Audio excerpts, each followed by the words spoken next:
Hello, my favorite first graders. I hope you're doing well today.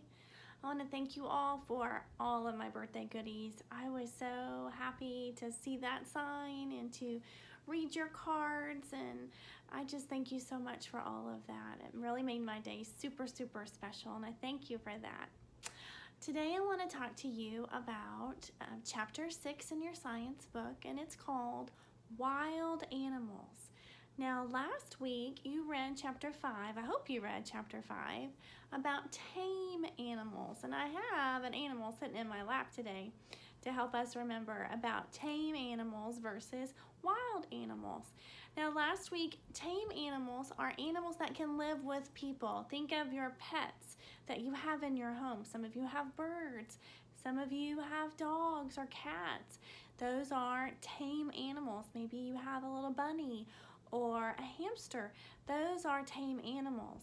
And then we talked about wild animals for just a little bit when we talked about the zoo animals. Now, a zoo animal like this sloth, he can live at the zoo in a cage. And remember, he was in chapter 5 because those tame animals that live at the zoo, they still need people to help take care of them.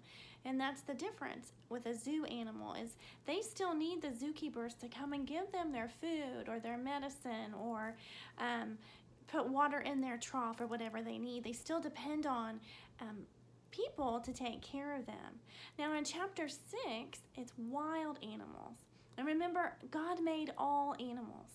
And God created everything that they need to survive. Now, a wild animal is not something that lives with us. Now, there are some people that have wild animals as pets, but it's very dangerous. I've seen that on the news where people have tigers or monkeys, and then people get hurt because they are not meant to live in your home. And so a wild animal is totally on their own. And you know that God created everything that they need to survive. They're able to make their own home, which is called shelter. I want you to think about that word today, shelter. A shelter is their home. Now, wild animals, they make different kinds of shelters. Think of like a bear. A bear lives in a cave, and a cave is their home. Shelter is another word for home. Or a spider web, or a nest. Those are different types of shelter.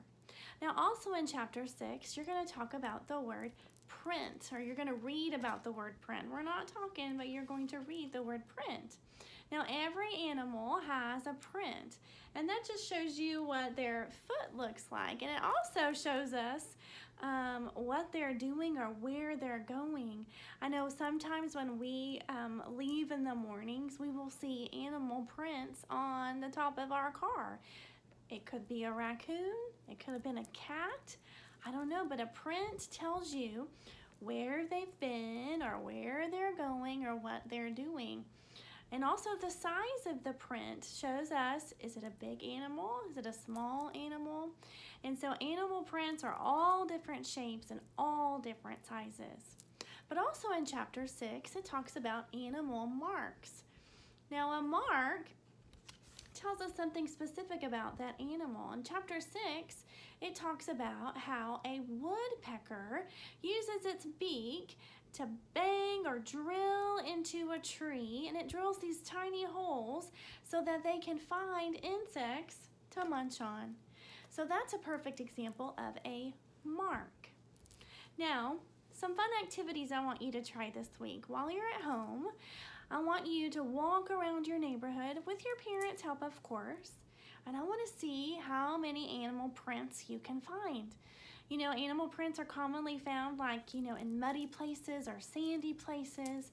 See how many you can find. Maybe even take a picture if you can. Also in chapter 6, at the very end of the chapter, they give you a craft idea of making an animal puppet or making an animal mask, or get creative, do something. Or you can go online, you can go to nationalgeographic.com or nationalgeographickids.com and look up wild animals. Look up what kind of shelter they live in, what do they eat, What kind of funny noise do they make? Where do they live? What parts of the world do they live in? So there's all sorts of fun activities you can do with wild animals. I love you. I want you to have fun when you're at home, and I hope I get to see you and talk to you really soon. I love you. Bye-bye.